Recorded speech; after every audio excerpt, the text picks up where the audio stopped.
Hey guys, so today I want to talk about the different ways that you can use to stack Wither. Now, these three that are on the screen, I would say are the main ways people are using to stack it, but definitely not limited to these, right? The gem can be put on pretty much any ability, and as a result, any ability that does chaos damage can be used to stack Wither. But these really are just the, I'd say, the main ones in the meta right now. And those are Rain of Arrows, Toxic Bloom, and Dark Effigy. Now, each of these has their own pros and cons, and also, not all builds can use every one of these. For example, Rain of Arrows and Toxic Bloom are reserved only for people who are using bows, and Dark Effigy is one that you can use with any skill, any weapon, and as a result, will probably be the most flexible for most builds. But that doesn't necessarily mean that it's the best stacking ability either, because if you're using bows, either of these have their own pros and cons as well. And what I want to do today is just walk through the different pros and cons for these different abilities and hopefully help you decide which one you want to use for your build. Now, I do a lot of stuff on poisons, right? So a lot of my experience is going to be based off of my bows and my poison abilities. So definitely there is going to be a little bit of, I don't know, experience there as opposed to like using it for another build, like a melee build or something. But for me, I personally prefer Rain of Arrows. This is the one that I mainly use for the following reasons. So for Rain of Arrows, my best, favorite thing about it is that it really is super usable and super flexible. And by that, I mean that you really just kind of press it and set and forget. There's no separate step. Those need to worry about anything else. You just throw it out and then it starts going. And you can use it on bosses. You can use it on rare mobs and packs while you're just mapping. You can just use it in any situation, right? And that's my favorite thing about Rain of Arrows. Now, it can also be improved with attack speed, which I think is a positive because most of these builds are going to be using an attack. So attack speed is going to be scaling very well. Whereas with Dark Effigy, it doesn't matter what your attack speed is, right? Dark Effigy is a totem, so your totem placement speed is the most important thing. And then the skill itself has its own attack speed that you can only get up with Arcane Tempo. So this is something that you can improve with your tree, with your stats, with other things, whereas something like Dark Effigy is not. You can't do that. And then it can apply ailments from your weapons well. And what I mean by that is, so for my build, for example, I have a weapon swap where it has electric damage, lightning damage. So when I go and shoot my Rain of Arrows, there's always a chance that this ends up shocking the enemy. So when I do that, if I throw out my skill, it'll increase the damage of my skill, right? So that's something that I think is very nice about Rain of Arrows. And it's not like Rain of Arrows is the only one that could do it. But personally, I do think that Rain of Arrows does it pretty dang well compared to the other ones. So if you wanted to do that type of kind of switch, that type of situation, that is something that you can choose to do with Rain of Arrows that I think isn't as good on the other ones. Now, for the bad things. So I'd say the thing about Rain of Arrows that makes it worse than the others is that it hits pretty inconsistently, right? Rain of Arrows, as you can see, is an ability that you shoot out and it shoots in an AoE, right? You can use Conk Effect to make it so that the AoE is a little bit tighter, so you're hitting the enemy a little bit more consistently, but at the same time, it's not like it always lands on the enemy. So sometimes you could get a ton of Wither stacks like this, right? Up to 63, which I think is a pretty high number for just one usage of Rain of Arrows. But sometimes you can go to a boss, throw it out, and it gets less, like this one, 56, right? Still relatively high, but it's definitely less than before. Sometimes it's high, sometimes it's low. It's inconsistent. And that's what I mean by, inconsistent hits. That's one of the main cons for this ability. The other one is that if the target moves a lot, it's kind of rough. So this is not a boss that really moves a lot, so you're not really going to be getting too much of an inconsistency there. But for example, we have some enemies that just move around, not even a lot, but just like they move around, right? And as a result, your arrows don't really land very consistently to begin with, and it's on a small AoE. If the boss moves away, then it stops stacking. So we'll go find a boss that moves a lot more for an example. So here we are at the Mighty Silver Fist. This guy doesn't even move around a ton, right? So dropping it onto him is not that bad. But again, if you're around kiting the boss a lot, right? And he's moving around, this is something that could be pretty difficult for you to get landing all of your Wither stacks. So He's here if he's chasing me, but then I want to land the wither stacks, right? Boom, he just moves away. So you have to kind of wait for him to be in place like that, and then that's when you can shoot your rain of arrows to try to get the stacks on him. If he's moving, chasing you, then you're not getting as many stacks. And especially for leveling, that's something that can happen a lot, right? You're not going to be instantly bursting the bosses down. So a lot of times you might be in a situation where he's chasing you, you want to get your attacks and like kiting him, but then your withers just, it doesn't land on him like that. So that's a situation where, the Rain of Arrows just isn't as good as some of the other options. Now, that's Rain of Arrows, the pros and the cons. For me, again, this is my preferred way of doing Wither. So Toxic Bloom is an option that you can use if you are, again, using bows. But specifically, I think Toxic Bloom really only works when you're using poison abilities, because you do need poisons to pop the little, pustules that form on the ground. So if you're not using a poison ability, then you can't really use this. That's, I didn't put it as negative, but it kind of is negative there, right? It's a lot more limited in the type of builds that can use it. But for the builds that can use it, I would say that the best thing about Toxic Bloom is that it applies max stacks of Wither extremely fast. And there's a couple pros to this. Not only the fact that, it just goes on the boss quickly, but the quicker you have the Wither stacks on the boss, the longer they last. And what I mean by that is, if I do Rain of Arrows, right, it's something that goes up step by step by step, and then eventually reaches, let's just say, like 60% or something like that, right? Well, Toxic Bloom applies that and puts that instantly. And I'll show you that right now. So let's go in the game and go to this boss, right? So we're going to go shoot Toxic Bloom at the boss. It's going to put all the pustules on the ground, right? So the moment I pop this, boom, you see, it goes to 70 pretty much instantly, right? And I did shoot 2 rounds of Toxic Bloom right there because I didn't really hit the first one at a good spot. But we can show it again, and I'll go to the boss again. We're going to shoot Toxic Bloom on the ground right here. Boom.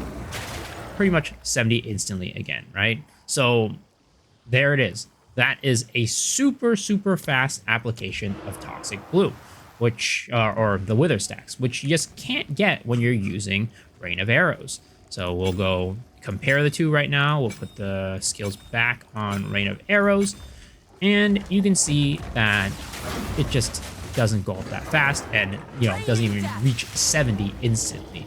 Toxic Bloom, on the other hand, very, very consistent. It pretty much always hits it at 70 if you're placing the blooms correctly, and then you blow it up and it goes there instantly, and as a result it lasts a lot longer at 70, whereas with something like Rain of Arrows, that just doesn't happen.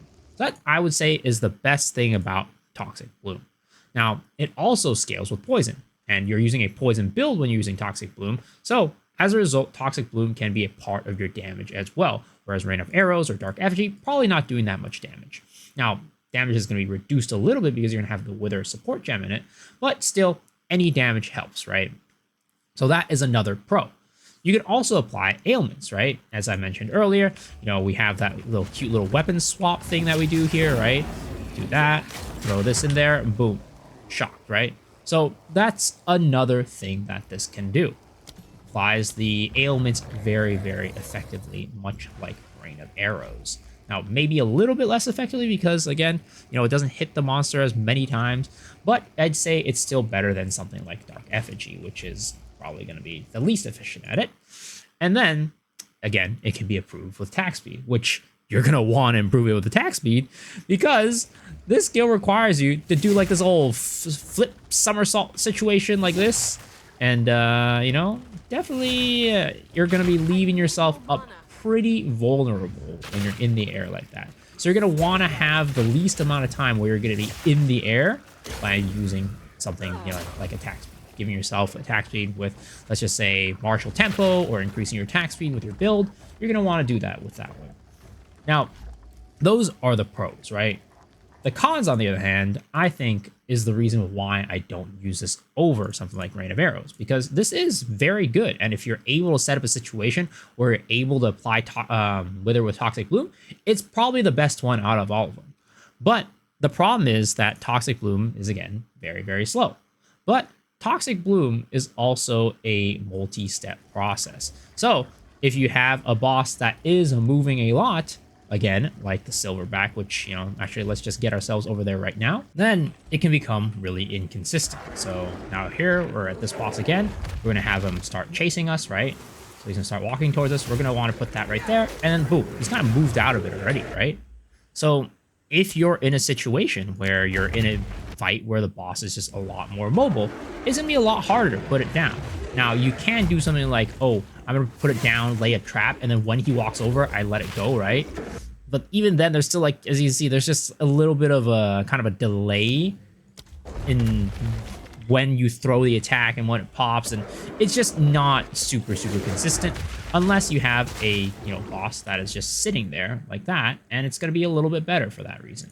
And again, just this whole thing of like having you do this whole backflip thing, it just ends up being a lot of trouble because a lot of times you're in a fight for your life, and if you use it at the wrong time, the boss might just clap you like this, right? And then you just get hit and you're just unhappy. So as a result, I usually don't end up using this as an option. Also, I just wanted to clarify something that might be a little bit confusing to everybody. So when I shoot my initial shot of Toxic Bloom and it lands on the ground, you might see that it applies Wither stacks, but that's because I have a node on my tree that makes it so every attack that I do does chaos damage. So if you don't have a source of doing chaos damage outside of the Toxic Blooms blowing up, you won't get Wither stacks until you blow it up with a poison attack.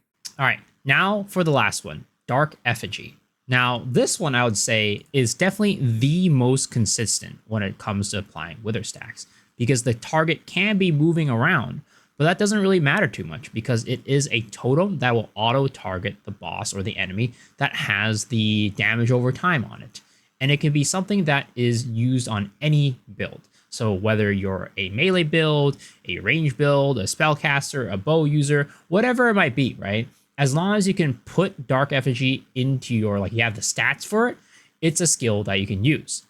But the problem is that placement does end up being pretty important for the totem, because even though it is pretty flexible in that it can chase the boss around, and, you know, wherever it's going, if it goes too far out, it will not hit the boss.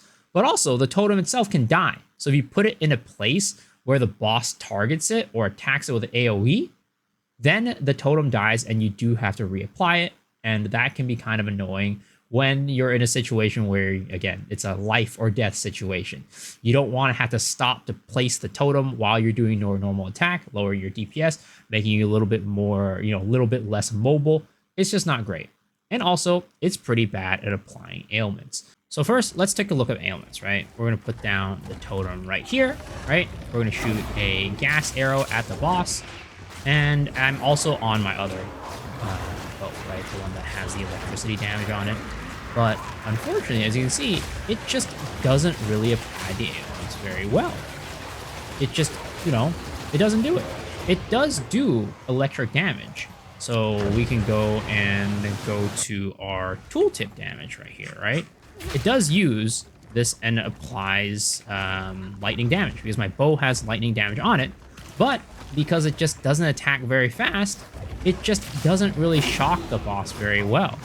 You know, it at the end of the day is just not going to be as good as the other option for this. But it is pretty nice though that, you know, it does apply the Wither stack to everything that does have it. So as you can see here, it's pretty cool when there's a lot of enemies, right? You just apply, you just put it down, and then it puts the Wither on everything that is affected by your chaos damage or poison, whatever it may be over time, your damage over time. So that is the cool and nice part about it. But again, it just doesn't apply it the ailments pretty much ever. It's really bad at it. But here's the good thing. So we're back at the Silver Vest, right? The Silver Fist. And now I can pop the totem here, and if I apply the poison to him, whether or not I'm moving, he's moving, whatever it might be, it just consistently throws out those Wither stacks regardless. It's just going to follow him, keep the dot up, keep the attack on him up, and it's going to apply the Wither stacks no matter what. So that is the positive part about this. But again, it is something that you do, even though it is very consistent, if you place it somewhere out of range, it doesn't matter because it's not going to be able to hit the boss from here when the totem is placed over there.